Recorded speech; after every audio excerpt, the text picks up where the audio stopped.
Hello everyone, इस video में हम पढ़ेंगे क्लास सेवेंथ ज्योग्राफी के चैप्टर 1 के क्वेश्चन आंसर्स। इसके जो है पूरा जो चैप्टर का एक्सप्लेनेशन है वो हम कंप्लीट कर चुके हैं, वो चैनल पे अवेलेबल है। तो देखिए, पहला क्वेश्चन है what is ecosystem.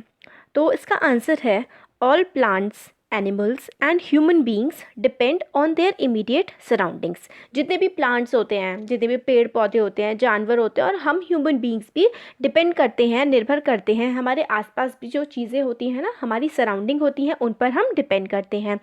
They are also interdependent on each other.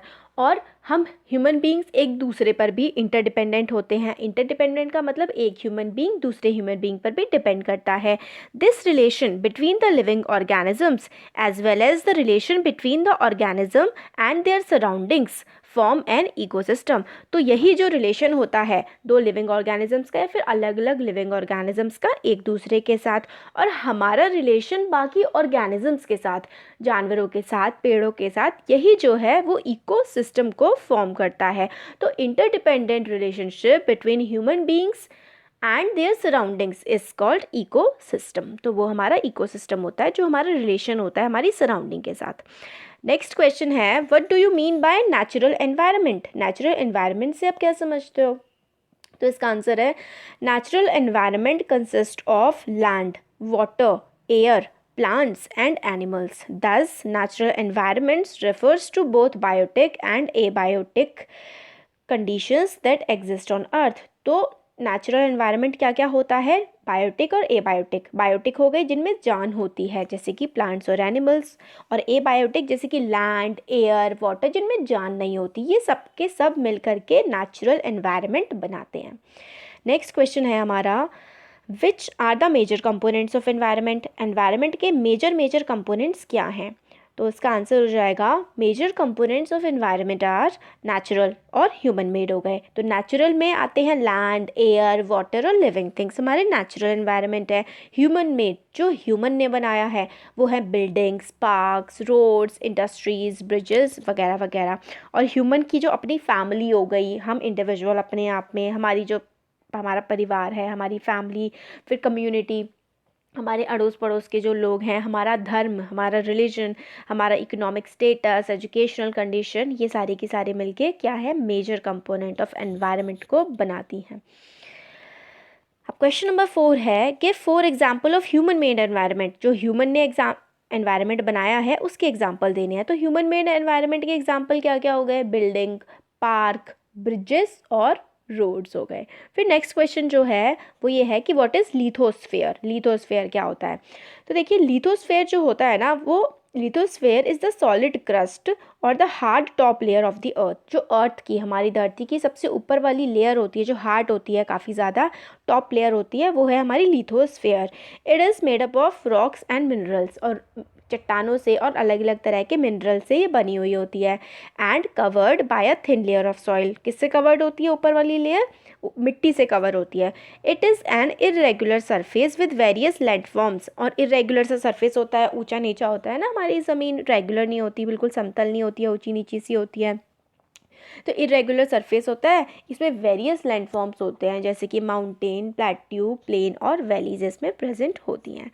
फिर देखिए, नेक्स्ट क्वेश्चन जो है वो है what are the 2 major component of biotic environment. Biotic environment के 2 मेजर कंपोनेंट क्या क्या होते हैं? बायोटिक जिनमें जान होती है, तो क्या क्या हो जाएंगे? प्लांट्स और एनिमल्स। तो इसका आंसर है plants and animals are the 2 major components of biotic environment. ये प्लांट्स और एनिमल्स 2 मेजर कंपोनेंट होते हैं बायोटिक एनवायरनमेंट के।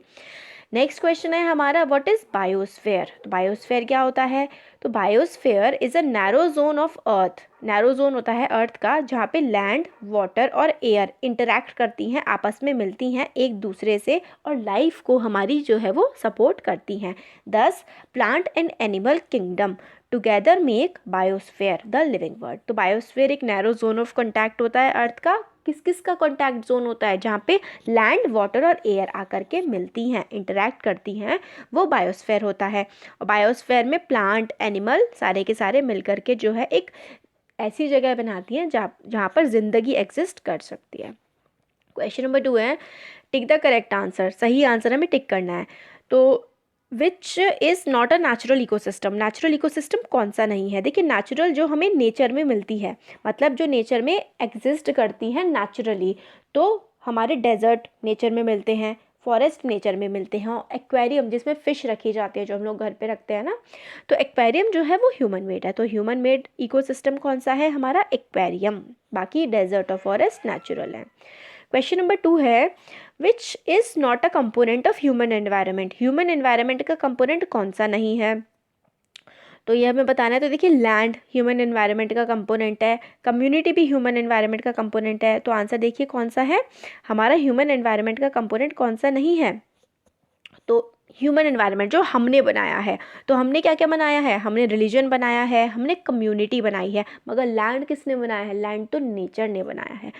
तो लैंड जो है नेचर का है, हमसे ह्यूमन एनवायरनमेंट पूछा गया है कि कौन सा ह्यूमन एनवायरनमेंट नहीं है, तो लैंड ह्यूमन एनवायरनमेंट में नहीं आता, रिलीजन और कम्युनिटी आते हैं।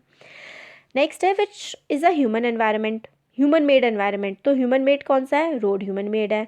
बाकी देखिए माउंटेन, पहाड़ और जो समुद्र है वो तो भगवान मतलब नेचर ने बनाए हुए हैं ना, ह्यूमन एनवायरनमेंट नहीं है, वो तो नेचुरल एनवायरनमेंट है। ह्यूमन ने क्या बनाया है? रोड बनाई है।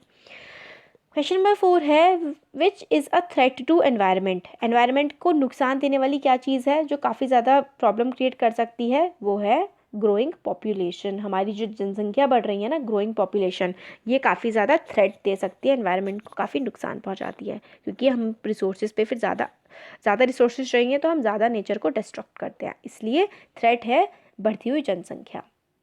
हमें मैच करना है देखिए इसमें। तो बायोस्फीयर क्या होता है? बायोस्फीयर, एटमॉस्फेयर क्या होता है? वाटर, फिर हाइड्रोस्फीयर क्या होता है? फिर हमें ये बताना है। तो देखिए बायोस्फीयर क्या है? बायोस्फीयर होता है हमारी जो सराउंडिंग है, हमारे आसपास का जो एरिया है वो बायोस्फीयर कहलाता है। तो ए का मिल जाएगा डी से। एटमॉस्फेयर क्या होता है? Blanket of air. देखिए blanket of air around the earth होता है एटमॉस्फेयर, तो 2A से मिल जाएगा। हाइड्रोस्फेयर क्या होता है? डोमेन ऑफ वाटर, जहाँ पर वाटर एग्जिस्ट करता है ना, डोमेन ऑफ वाटर, वो हाइड्रोस्फेयर होता है। और फिर हमारा क्या बचा है? सॉरी ये देखिए, एक मिनट, इसमें एक ही गलती हो गई है। एनवायरनमेंट जो है वो हमारा इसमें ग्रेविटेशनल फोर्स वाली क्या चीज़ दी हुई है? ग्रेविटेशनल फोर्स की तो हमारे इसमें रिक्वायरमेंट ही नहीं है। इसमें एक ये वाली चीज़ सी वाला जो मार्किंग है ना वो गलत है। यहाँ पर इसकी जगह होना चाहिए narrow zone where land water and air interact. Biosphere जो है वो हमारा ये हो जाएगा। देखिए हम इसको दोबारा देख लेते हैं। देखिए 1 का जो है ना, 1 का हो जाएगा E, narrow zone where land water and air interact. तो ई का जो है, ई वाला 1 वाला जो है बायोस्फीयर होता है, narrow zone where land water and air interact. ये नीचे हो गया था तो मुझे लगा था इसमें सराउंडिंग हम लोगों को ज़्यादा मतलब सही रहेगा। एटमॉस्फेयर क्या है? एटमॉस्फेयर होता है हमारा जो हमारे आसपास चीज़ें होती हैं।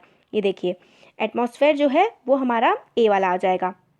Blanket of air surround the earth हो जाएगा हमारा एटमॉस्फेयर। और फिर हमारा थर्ड का बी है, तो हाइड्रोस्फेयर वाटर से जो रिलेटेड होती है चीज़। और फोर्थ का जो है वो हमारा डी है, एनवायरनमेंट होता है हमारी जो सराउंडिंग है। तो बायोस्फेयर का ई हो जाएगा। तो पहले वो नीचे हो रहा था, मुझे लगा था इसमें परफेक्ट यही बैठेगा। तो बायोस्फीयर होता है narrow zone where land water and air interact, ये वाला सही हो जाएगा। अब इसमें लास्ट है, हमें गिव रीज़न देना है। मैन मॉडिफाइज हिज एनवायरनमेंट, किस तरीके से मैन जो है अपने एनवायरनमेंट को मॉडिफाई करता है। तो देखिए man modifies his environment to fulfil his needs and make his life comfortable. He also modified his environment to adopt himself to the natural surrounding. तो एनवायरनमेंट को, हमारे आसपास की चीज़ों को मैन मॉडिफाई करता है, चेंज करता है, ताकि वो अपनी लाइफ को कंफर्टेबल बना सके। फिर बी पार्ट है, plants and animals depend on each other. Plants और एनिमल्स जो हैं वो एक दूसरे पे डिपेंड करते हैं। तो क्यों, किस तरीके से? तो plants and animals depends on each other for their own sake. Plants release oxygen that animals breathe and absorb carbon dioxide that animal release. तो कैसे एक दूसरे पे डिपेंड करते हैं? प्लांट जो है वो ऑक्सीजन रिलीज करते हैं जो ह्यूमन बींग्स यूज़ करते हैं, human beings carbon dioxide release करते हैं जो प्लांट्स यूज़ करते हैं। तो देखिए इसमें सॉरी थोड़ी सी मिस्टेक हो गई थी। तो बायोस्फीयर होता है हमारा narrow zone where land water and air interact.